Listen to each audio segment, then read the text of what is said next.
आगामी कार्यक्रम प्रायोजित किया है जॉयस मायर मिनिस्ट्रीज के मित्रों और सहयोगियों ने। मैंने गेट योर होप्स अप नाम की एक पुस्तक लिखी है। वहाँ बहुत सी अद्भुत चीजें हैं जिन्हें हम कह सकते हैं कि उम्मीद के बारे में।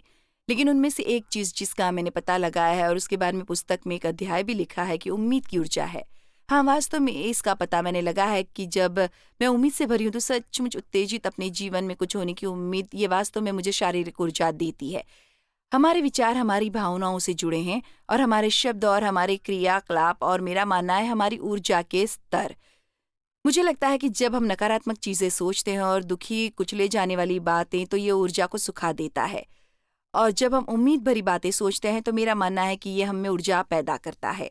दुनिया में बहुत से हैरान करने वाले लोग हैं जो कि थके हुए हैं, मेरा मतलब है जैसे सच में थके हुए, और जो वक्त के मारे हैं। और बेशक यह हमेशा हर किसी का मामला नहीं है, लेकिन मुझे हैरानी है कि कैसे उनमें से कई लोग सचमुच सिर्फ नकारात्मक बातें सोचते। ये शायद इसलिए क्योंकि उनके जीवन में बहुत सी नकारात्मक चीजें हुई हैं, लेकिन कोई फर्क नहीं पड़ता कि मेरे अतीत में जो कुछ भी हुआ है इसका मेरे भविष्य से कोई लेना देना नहीं। मैं कर सकती हूँ समझ बूझ कर उम्मीद से भरा एक कार्य। बाइबल हमें बताती है कि हम अपनी उम्मीदें परमेश्वर में रखें, परमेश्वर की उम्मीद करें। यही वास्तव में परमेश्वर का इंतजार करने का अलग मतलब है।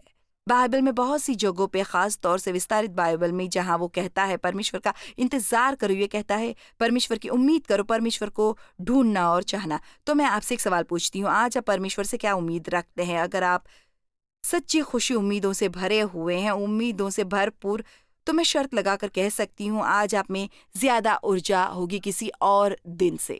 तो क्यों आप कोशिश नहीं करते और देखें और निश्चित करें कि आप उम्मीद करें पुस्तक पाने की।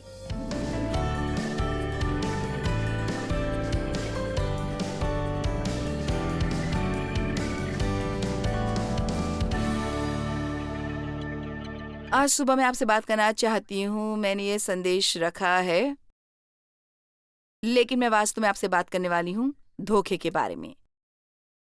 ये बहुत ही महत्वपूर्ण विषय है क्योंकि यीशु ने हमें बताया है कि आखिरी दिनों में धोखा बहुत ज्यादा बढ़ जाएगा, और हमें वास्तव में परमेश्वर के वचन में सिखाया गया है कि प्रार्थना करो कि हम धोखा न खाएं। और मैं नहीं जानती आप में से कितने ये करते हैं, लेकिन मैं करती हूँ। हर दिन नहीं, परंतु अक्सर मैं प्रार्थना करूंगी, प्रभु मेरी मदद करना, मैं धोखा न खाऊं, मुझे कृपा करके सही रास्ता दिखाना। इसमें से बाहर आना चाहते हैं तो पहली चीज जो आपको करनी चाहिए कि नियमित स्तर पर प्रार्थना करें, परमेश्वर अगर मुझे जीवन में किसी भी तरह का धोखा मिलता है तो कृपया मुझे राह दिखाएं। धोखा बहुत बड़ी समस्या है क्योंकि इसका मतलब है कि हम झूठ पर भरोसा करते हैं। धोखा खाने का यही मतलब है, आप किसी चीज पर भरोसा करते हैं जो कि बिल्कुल सच नहीं है, लेकिन ये आपके लिए सच हो जाती है, या मेरे लिए क्योंकि मैंने विश्वास किया। बस कल्पना करें लोग कैसे विश्वास करेंगे अपने तमाम जीवन, जिन्होंने विश्वास किया कि वहां कोई परमेश्वर नहीं। लेकिन अगर मैं एक झूठ पर भरोसा करती हूं तो वो मेरे लिए सच बन जाता है, भले ये सच ना हो, वो सच नहीं। बाइबल कहती है उसमें सच्चाई नहीं है, लेकिन यीशु वास्तव में इससे एकदम विपरीत है, और उन्होंने हमें अपना वचन दिया और उन्होंने कहा मैं ही मार्ग हूं, मैं ही सच्चाई हूं और मैं ही जीवन हूं। कभी कभी लोग कहते हैं खैर सच्चाई क्या है? खैर ये यही है। और मैं जानती हूँ लोग कहना चाहते हैं ओह मुझे मत बताओ कि पूरी सच्चाई उस एक किताब में है। बिल्कुल, खैर मैं आपको बताती हूँ ये मेरे लिए काम करती है, और मैं कहूंगी कि आज दुनिया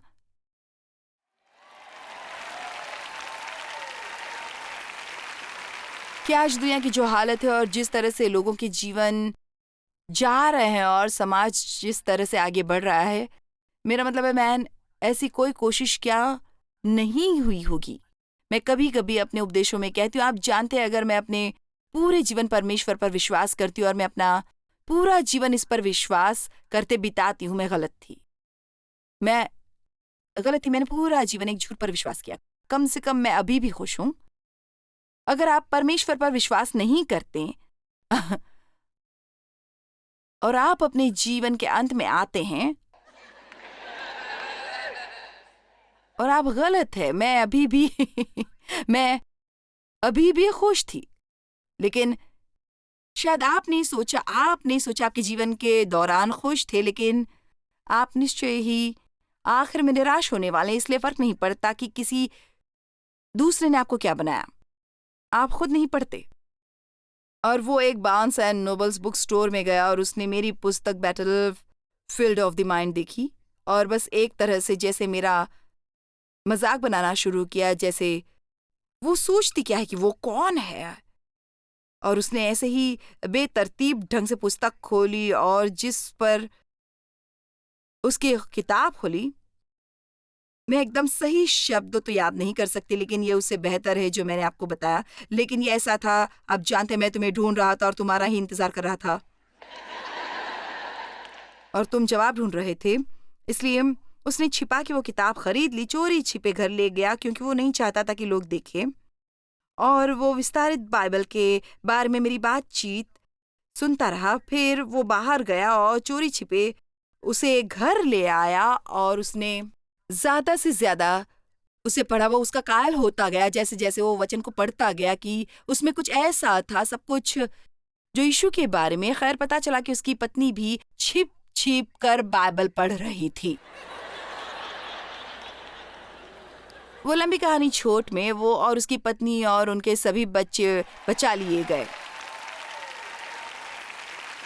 लेकिन फिर उसकी यहूदी माँ कौन, और आप जानते हैं कभी कभी आप जैसे बूढ़े होते हैं उतने ही ज्यादा आप अपने तरीकों में पक्के होते जाते हैं और आपके बदलने में कोई मौके नहीं रह जाते। और ऐसा ही था, किसी तरह कैसे भी नहीं। वो एक नर्सिंग होम में थी और अपने जीवन के अंत के नजदीक आ रही थी। इसलिए आखिरकार उसके पास बाइबल छोड़ आया और कहा, आप जानते हैं कृपया इसे पढ़ना, तुम्हें सच्चाई को महसूस करना होगा। इसलिए कुछ समय बाद और उसने कहा, इसमें जीवन है, मसीह जिसका हम इंतजार कर रहे हैं। क्या ये प्यारा नहीं है? और यहाँ एक बात है, शायद आप जिसका इंतजार कर रहे थे, शायद जिसे आप ढूंढ रहे थे, शायद वो शांति जो आपको चाहिए, आनंद जो आपको चाहिए, शायद वो प्रेम जिसे आप ढूंढ रहे हैं, शायद आप उसे बस यहाँ पर ही पालें, यहाँ आपके आसपास। आमीन। तो क्योंकि परमेश्वर के वचन को एक कोशिश दें। सिर्फ यही एक सच्चाई है जिसके बारे में मैं जानती हूं कि वो लोगों के जीवन में काम कर रही है। मेरा मतलब सर्वत्र भाषा में, बाधाओं की दुनिया में, हर जगह ये काम कर रही है। जहां भी आप जाते हैं, जिस भाषा को भी आप जानते हैं, जो भाषा आप समझ सकते हैं, सारी भाषाओं में आप इसे पा सकते हैं, सब कुछ। लेकिन मत्ती अध्याय 24 में, ये एक अध्याय है अंतिम दिनों के लिए, आपके लिए पढ़ूंगी मैं। हमें खास तौर से प्रोत्साहित किया गया कि धोखे में न और धोखे के विरोध में प्रार्थना करें। और इसलिए हमें ये महसूस करना चाहिए कि आज बाहर दुनिया में बहुत सी चीजें हो रही हैं जो लोग कह रहे हैं कि सच्ची और वास्तविक हैं, और जबकि असल में नहीं है। इसलिए वहाँ बहुत से अलग अलग तरह के धोखे हैं जिनके बारे में बाइबल बात करती है। ये अपने स्वयं के धोखे का उल्लेख करती है, उस बारे में हम आज बात करेंगे। ये बात करती है तर्क के धोखे के बारे में, पाप के धोखे की बात करती है।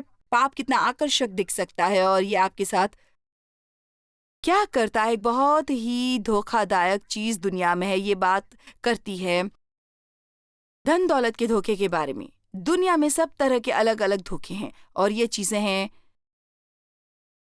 जो चिल्लाती है, मैं तुम्हारा जवाब हूं, मैं वो हूं जिसकी तुम्हें जरूरत है, और फिर भी वे अंत में आपको बर्बाद कर देती है। आजकल अक्सर जिसे परमेश्वर पाप कहते हैं, दुनिया उसे लत कहती है। बीमारियां, अनुवांशिक फॉर्मेटिंग, कभी कभी हम इसे आधुनिक समय भी कहते हैं। ये लोगों के लिए ठीक है, बिना शादी किए साथ में रहना इससे पहले कि आप डॉट लाइन पर हस्ताक्षर करें, क्यों नहीं इसे आजमा लें, क्योंकि आखिरकार ये आज की जमाने की बात है। कोई भी जिसके पास सामान्य ज्ञान है जानता है कि परमेश्वर चले नहीं गए और हमें आधुनिक कहा जा रहा है। आप जानते हैं वो भी सभी के साथ आधुनिक है और जो कहते हैं वो सच है, और सिर्फ सच ही नहीं। जैसे जब मैं एक टीनेजर थी, लेकिन आज के टीनेजर्स के लिए ये सच है और बाद में भी टीनेजर्स के लिए सच होगा और बाद में और बाद में और बाद में और बाद में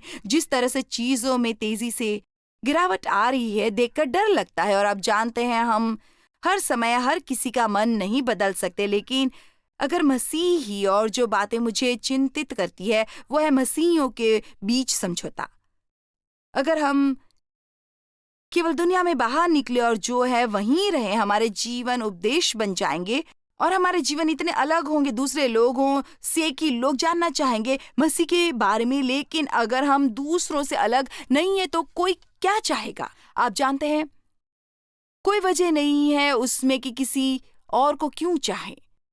और इसलिए हमें वास्तव में निश्चित करने की जरूरत है कि हम ऐसे तो नहीं रह रहे हैं वो धोखे वाले जीवन में। अब उन कुछ झूठों के बारे में बात करते हैं जिन पर मैंने अपने जीवन में विश्वास किया। मैंने विश्वास किया कि मैं दोषपूर्ण थी क्योंकि मेरा बचपन अपमानजनक था और मेरा जीवन हमेशा दूसरे स्तर का ही रहेगा और मुझे बस उसके साथ समझौता करना पड़ेगा। खैर, मैं यहाँ पा रही हूँ कि एक झूठ था ये। शायद आज आप यहाँ हैं और आपने बहुत सी गलतियां की और शैतान आपसे कह रहा है खैर सब कुछ बीत चुका है, देर हो गई है। मेरा मतलब है देर नहीं हुई है, लेकिन तुम किसी तरह की विजयी जीवन को जी सकते हो, परमेश्वर की दया पा सकते हो। तुम जानते हो उन चीजों को भूल जाओ। तो तुम वास्तव में सोचते थे कि तुम्हारे पास हो सकती है कभी भी दया। मैं हैरान हूं लोग कितने झूठों का विश्वास करते हैं इस तरह आज। ही मैं बस हैरान हूं कितने, देखो, धोखों के साथ समस्या है कि आप नहीं जानते कितने तरह के धोखे हैं और इसलिए ये ऐसा है। खैर,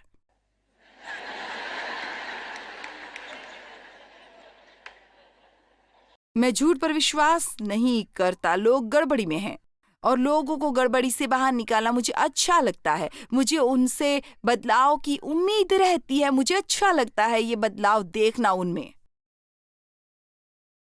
ओ परमेश्वर, आपको डेव को बदलना चाहिए। ओ परमेश्वर, आपको डेव को बदलना चाहिए। परमेश्वर, आपको डेव को बदलना चाहिए। और एक दिन मैं चौंक गई जब परमेश्वर ने मेरे साथ बात की, कहा कि तुम्हें बदलना होगा, तुम्हें बदलना होगा। और उन्होंने कहा डेव समस्या नहीं है। और मैंने सोचा तो फिर कौन है? यहाँ तो हम सिर्फ दो ही हैं, और कौन हो सकता है?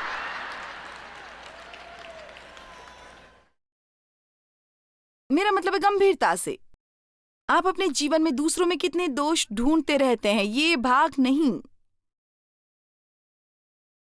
ठीक है, यहाँ मेरे बारे में क्या? और शैतान को यह अच्छा लगता है क्योंकि अगर वो हमें दूसरों में गलत चीजें ढूंढने में व्यस्त रखता है तो हम अपनी अच्छाई कभी भी नहीं ढूंढ पाएंगे, सच का सामना नहीं कर पाएंगे और हम अपना पूरा जीवन बस परखने और आलोचना करने में निकाल देते हैं और इस कल्पना में रहते हैं कि हमारे साथ कोई समस्या नहीं है। और मुझे इसकी परवाह नहीं कि अगर आपकी जिससे शादी हुई हो उसमें 1000 बातें गलत है, आप उन्हें बदल नहीं सकते, लेकिन परमेश्वर आपको बदल सकते हैं अगर आप उन्हें बदलने देते हैं। और वो आपको इतना ज्यादा बदल सकते हैं कि आप इसकी परवाह भी नहीं करेंगे।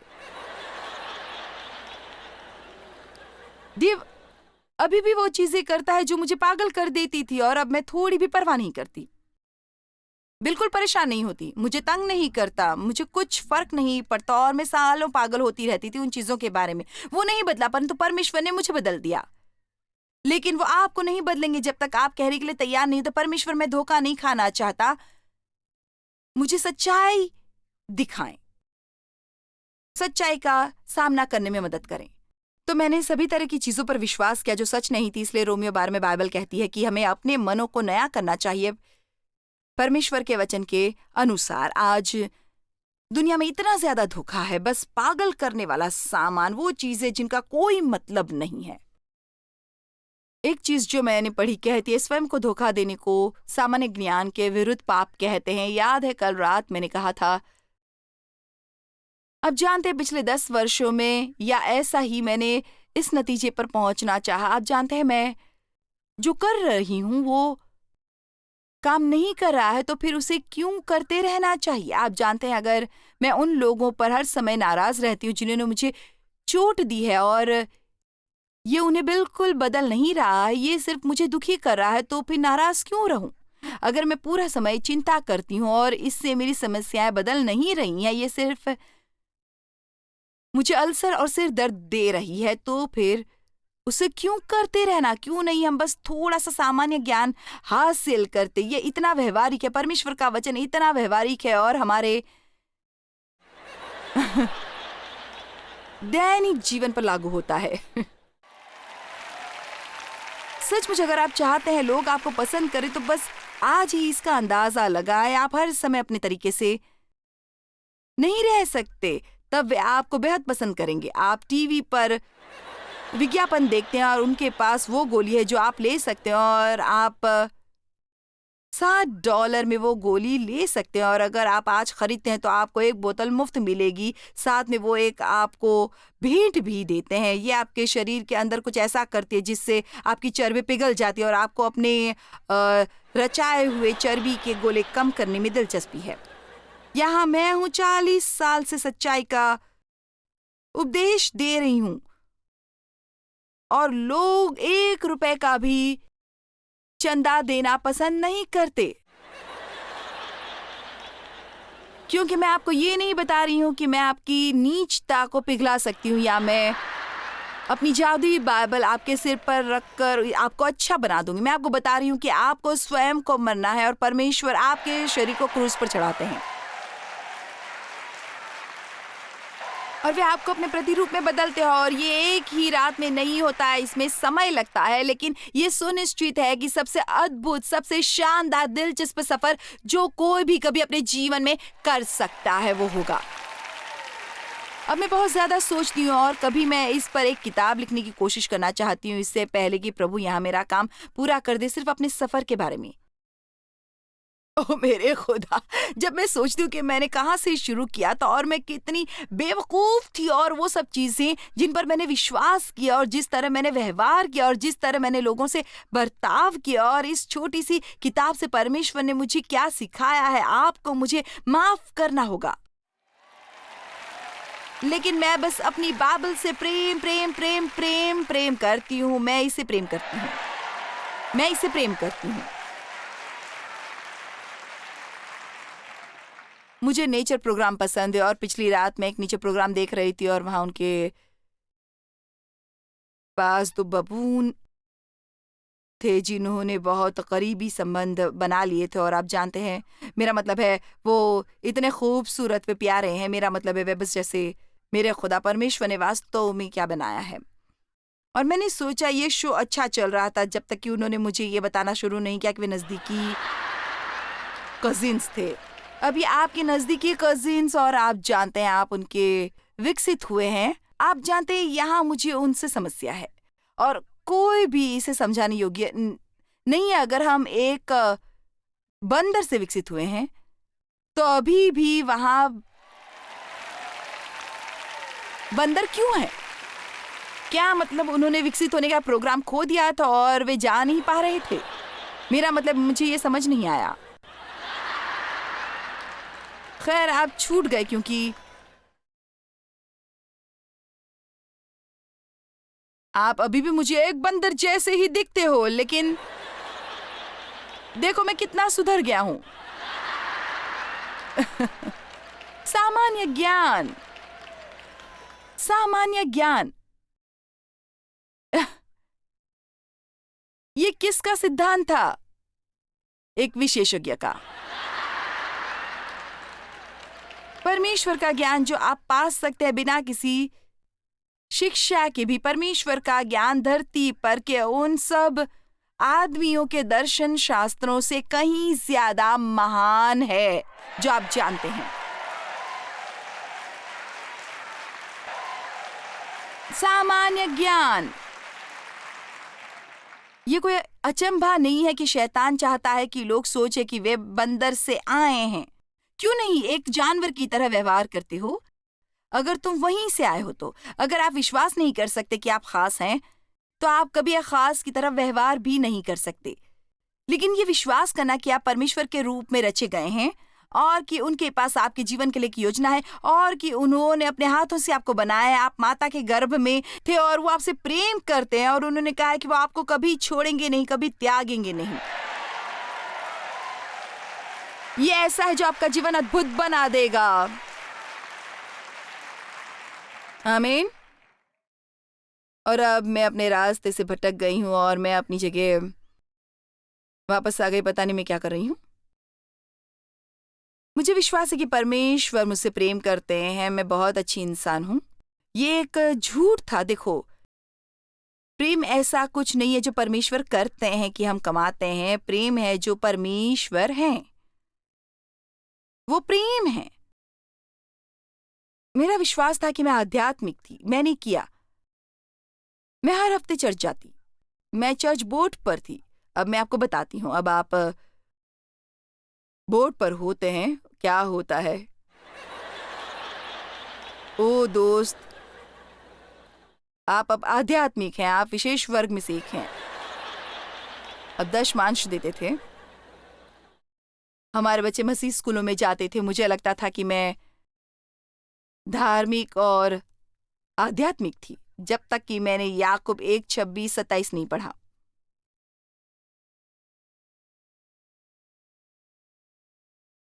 क्या मैं इसे आपके लिए पढ़ूं? यदि कोई अपने आप को भक्त समझे और अपनी जी पर लगाम न दे, खैर मैं इसमें ज्यादा नहीं थी, पर अपने हृदय को धोखा दे, वो स्वयं धोखा है। वो अपने हृदय को धोखा दे तो उसकी भक्ति व्यर्थ है। हमारे परमेश्वर और पिता के निकट शुद्ध और निर्मल भक्ति ये है कि अनाथों और विधवाओं के कलेश में उनकी सुधि लें और अपने आप को संसार से निष्कलंक रखें। तो आपने देखा, ये सच्ची आध्यात्मिकता है। अपनी जीभ पर लगाम दे, गरीबों की मदद करे। अपनी जीभ पर लगाम दें और गरीबों की मदद करें। ओह, खैर मैं चर्च जाती हूँ, कृपा करके गलत न समझें। हम उस साप्ताहिक घंटे बहुत ज्यादा समझ लेते हैं।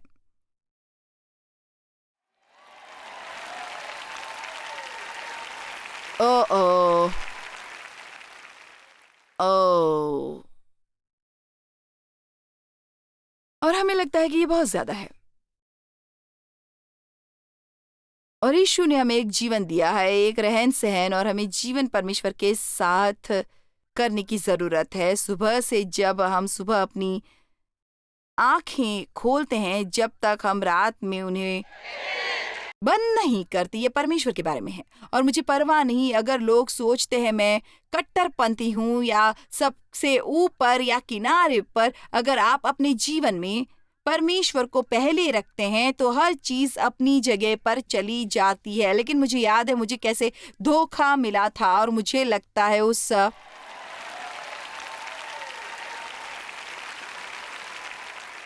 उस चर्च में मैं एक ही उस्ताद थी, क्योंकि मैं सब सही लोगों को जानती थी। कोई ऐसी नहीं थी जिसमें मुझे दिलचस्पी हो, कोई ऐसा नहीं था। और मैं एक गड़बड़ थी और इसे जानती नहीं थी। मुझे लगता था हर किसी के पास समस्या थी, और हम सिर्फ ये एक नियमित आदत बना लेते हैं। रविवार को चर्च के बाद हम में से कोई लंच पर जाते हैं, बस चर्च से घर, या ये कैसे चलेगा?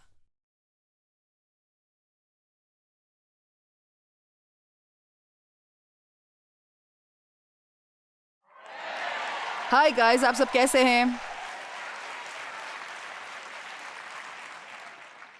मैं ये सिर्फ इसलिए करती हूँ क्योंकि मैं वहां जा चुकी हूँ। वो सब कर चुके हैं, हम उससे कभी खुश नहीं होंगे।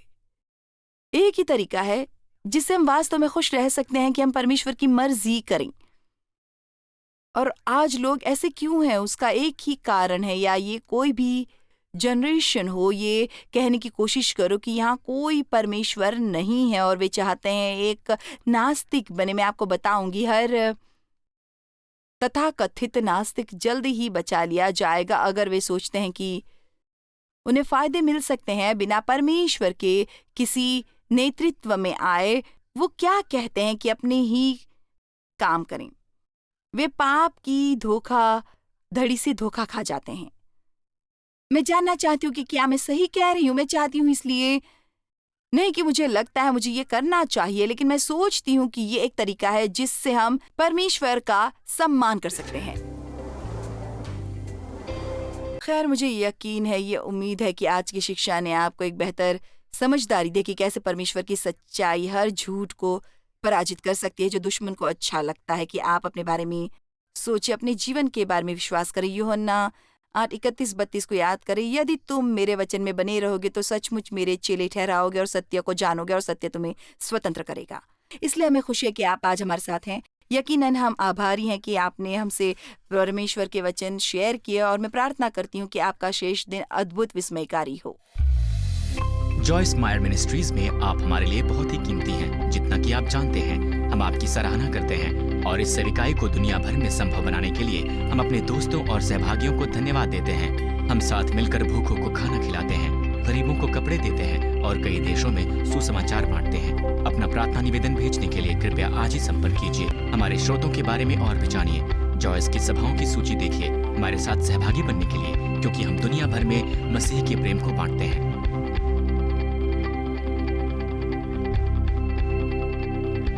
इसका खर्च उठाया है जॉयस मायर मिनिस्ट्रीज के मित्रों और सहयोगियों ने।